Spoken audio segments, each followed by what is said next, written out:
Et il fait très beau, il fait très chaud, mais ce n'est pas une bonne nouvelle pour tout le monde. 15 départements sont actuellement en vigilance ou en alerte à cause du manque d'eau. Et cela va de la simple incitation à faire des économies, par exemple dans le département du Cher, jusqu'à l'interdiction d'arroser les jardins et les champs à certaines heures, comme dans la Drôme. Et même jusqu'à l'interdiction totale de tout prélèvement d'eau. Ça, c'est dans certaines parties de la Charente-Maritime. Partout, en tout cas, il faut changer nos habitudes et ça commence chez les habitants. Reportage de la rédaction signé ce matin dans le Loiret, Alfred Orange et Romain Poiseau.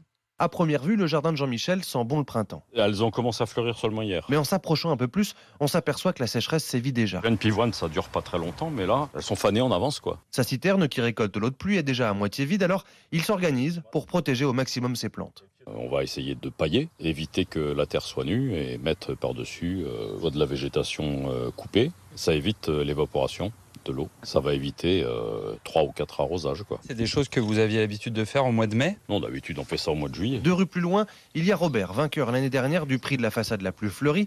Mais depuis 10 jours, il a mis ses plantes au régime sec. On en arrose ça à peu près, les fleurs tous les 3 jours à peu près. En 2019, le Loiret a connu une grave sécheresse qui a durablement modifié la consommation d'eau de ce retraité. On lave pas les voitures, rien. Un pipi sur 2, on tire la chasse d'eau, quoi.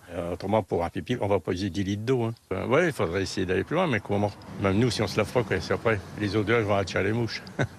La sécheresse qui pourrait battre des records dans les jours à venir, selon Serge Zaka, docteur en agroclimatologie. La sécheresse estivale, cette année, elle a à peu près un mois et demi d'avance. C'est très très mal parti pour les réserves hydriques pour l'été. Les sols ne sont pas suffisamment remplis, les nappes phréatiques ne sont pas suffisamment remplies durant l'hiver. Tout se joue dans les 10 prochains jours. S'il repleut d'ici 2 semaines, on pourra éviter le pire. Par contre, s'il ne repleut pas d'ici 10 semaines, là, on va avoir des pertes très conséquentes au niveau du rendement qui vont s'étendre sur le maïs, qui vont s'étendre aussi sur d'autres cultures comme la vigne ou les arbres fruitiers. Donc là, on pourrait courir vers une catastrophe agricole de nouveau à l'échelle de la France. La France affiche pour le 4e mois consécutif un déficit de pluie sur son territoire.